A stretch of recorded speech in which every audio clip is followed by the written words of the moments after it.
Fala aí, pessoal da Itaú, como é que estão vocês, gente? Espero que estejam bem, conseguindo acompanhar direitinho aí as nossas atividades semanais. Muito bom, povo. Estamos aí chegando à nossa primeira semana do ciclo 2 do quarto bimestre. Está vendo como o tempo está passando rápido? Então, hoje nós vamos começar a estudar sobre as mudanças na Europa do século XIX. Em especial, estudaremos sobre a unificação da Itália e da Alemanha hoje, galera.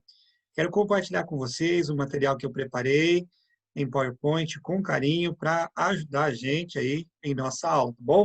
Sobre a unificação da Itália e da Alemanha.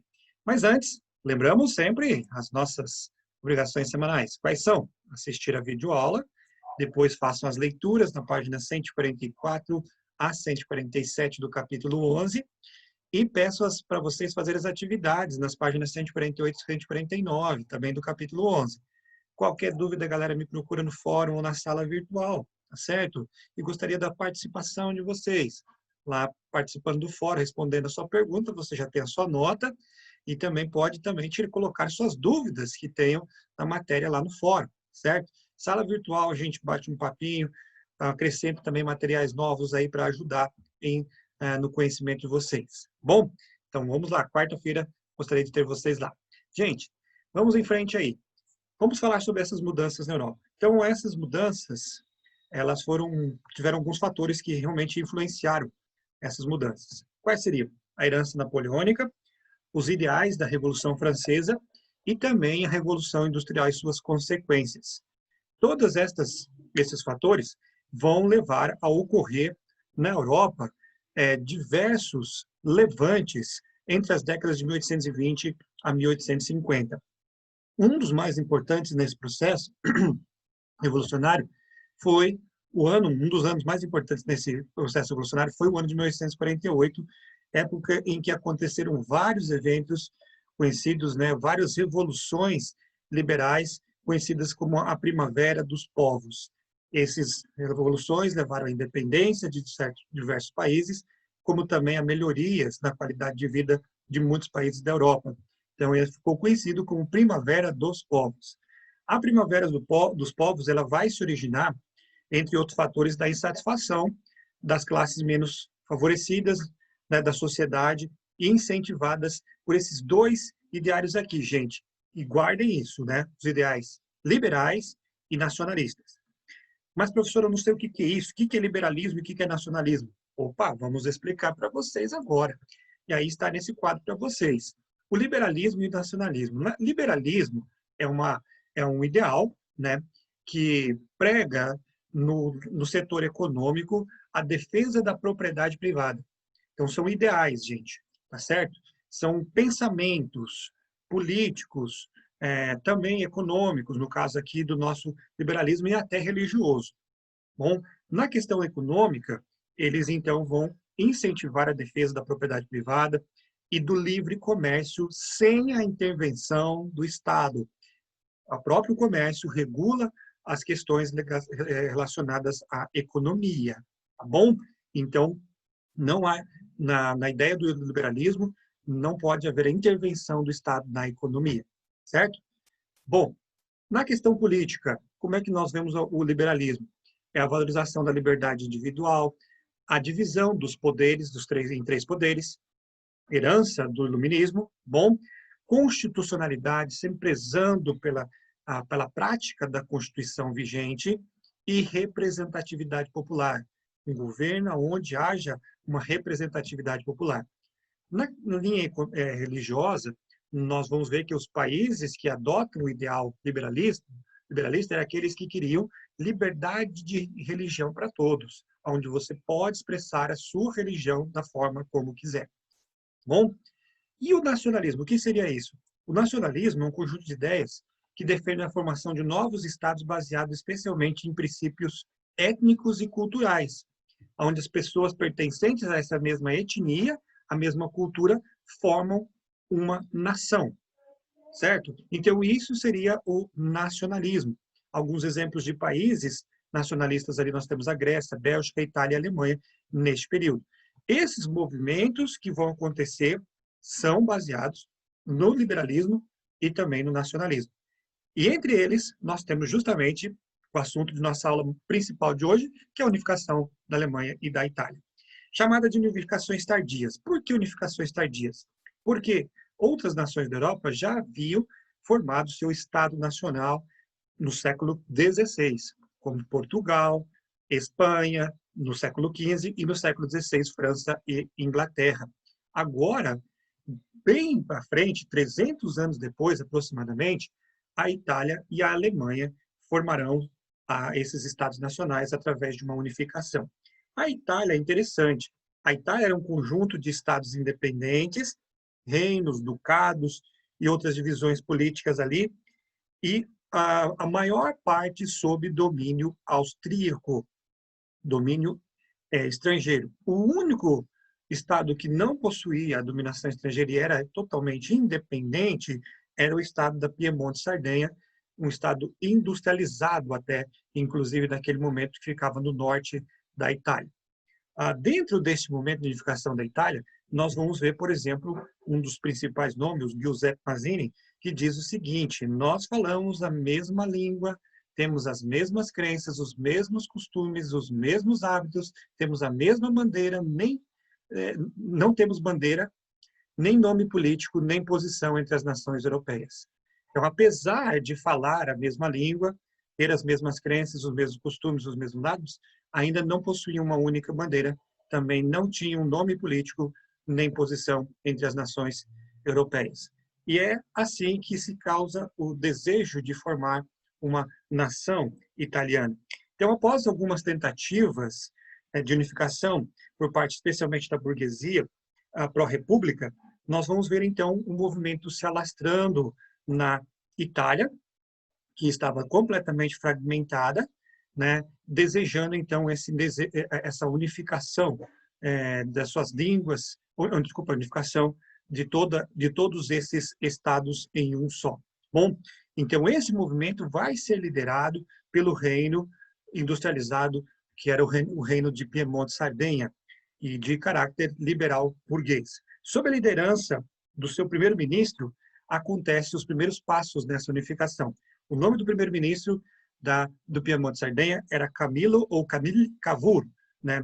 Esse camarada, ele era republicano e queria começar realmente esse processo de unificação de todos os estados italianos. E a ideia era o seguinte: era possibilitar a conquista dos estados, especialmente do norte, começando com Cavour, e assim Cavour ele lidera a conquista desses estados do norte. Enquanto no centro e no sul havia a liderança de Giuseppe Garibaldi. Importante esse rapaz aí, para quem lembra aí, nós estudamos o nome dele, ele participou aqui durante a Revolução Farroupilha do nosso país. Giuseppe Garibaldi, ele foi importante, né, ele então chama de herói de dois mundos, inclusive, por participar de processos revolucionários, tanto no Brasil, como também lá na Europa, no caso na Itália. Giuseppe Garibaldi, ele tinha a função para conquistar o centro e o sul, que era mais agrícola e rural. Então, esse exército de 1.000 homens formado por Giuseppe Garibaldi ficou conhecido como os Camisas Vermelhas. E aí as conquistas vão acontecendo até que, em 1861, a aclamação de Vítor Emanuel II como rei da Itália unificada, liderada ali, né, por esses dois homens, Camille Cavour e Giuseppe Garibaldi, a conquista desses territórios, e agora eles se unificam sob a liderança de um rei chamado Vítor Emanuel II, tá bom? 6 anos depois, aproximadamente, nós temos a unificação da cidade de Veneza, a integração da cidade de Veneza, em 1866, ela é anexada, e em 1870, Roma se tornou a capital italiana, fazendo com que os territórios da Igreja Católica se fechassem em uma pequena área de Roma, que foi o último estado a realmente ainda resistir a esta unificação, né? Que foram os estados pontífices, assim chamados.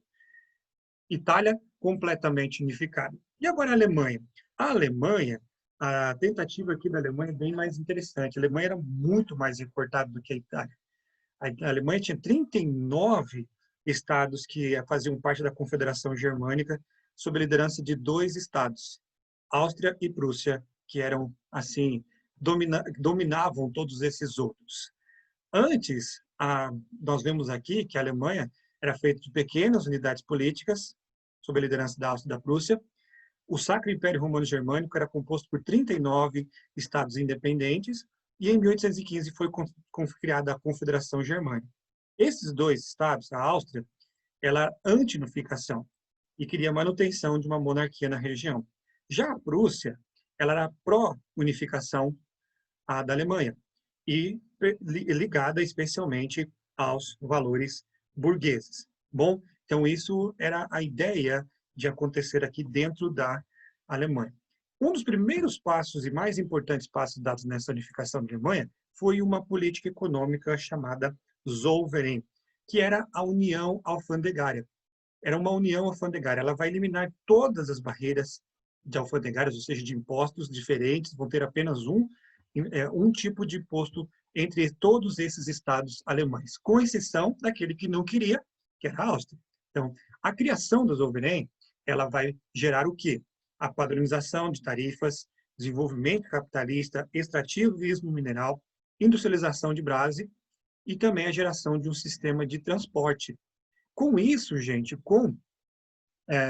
especialmente essa geração de transporte seria para transportar os minérios de ferro, entre outras coisas, no auge da segunda fase da Revolução Industrial. Essa política vai levar em direção ao quê? Ao crescimento econômico. E é o que vai acontecer.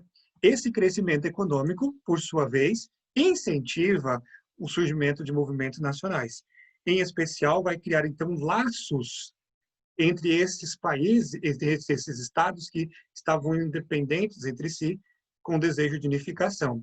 Então, esse processo de unificação ele vai começar sob a liderança do nosso amigo Otto von Bismarck. O Otto von Bismarck, ele era a chanceler do Reino da Prússia e foi um dos mais importantes e poderosos homens da região. E para tentar aumentar o território da Prússia, ele vai empreender diversas relações, procura primeiramente empreender alguns acordos diplomáticos. Alguns ele consegue, outros que não, acabam indo por meio da guerra, como, por exemplo, a Dinamarca e até a própria Áustria, que vão ser derrotados por Otto von Bismarck. Quando a Áustria perde a guerra, é assim, então, criada a Confederação Germânica do Norte. Primeiro grande passo, né, na unificação. Todos os estados do Norte, então, agora estariam sob a unificação, estariam unificados. Para tentar unificar os estados do Sul, que ainda mantinham-se resistentes, eles precisavam eleger, vamos dizer assim, um inimigo comum. Pensou Otto von Bismarck. E qual seria esse inimigo comum? A França, que seriam adversários tanto da Confederação do Norte, como também do Sul da Alemanha.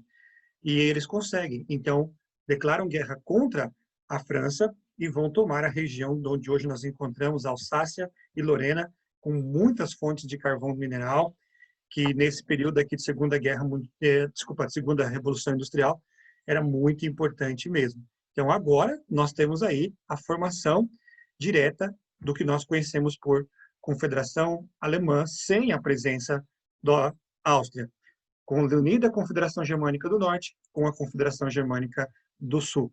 Então, formado, então, esse grande reino, sob a liderança de Guilherme I, Otto von Bismarck vai ser o seu braço militar, né, mas a liderança política será de Guilherme I. Com isso, estava aí consolidado o processo de unificação da Alemanha, e nas décadas seguintes, os alemães vão buscar cada vez mais ampliar o seu império, vai chocando, então, diretamente com os interesses de franceses, ingleses, entre outros países. Bom, mas então é isso aí, galera.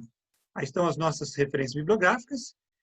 Qualquer coisa, vocês me procurem. Boa semana de estudos para vocês, galera.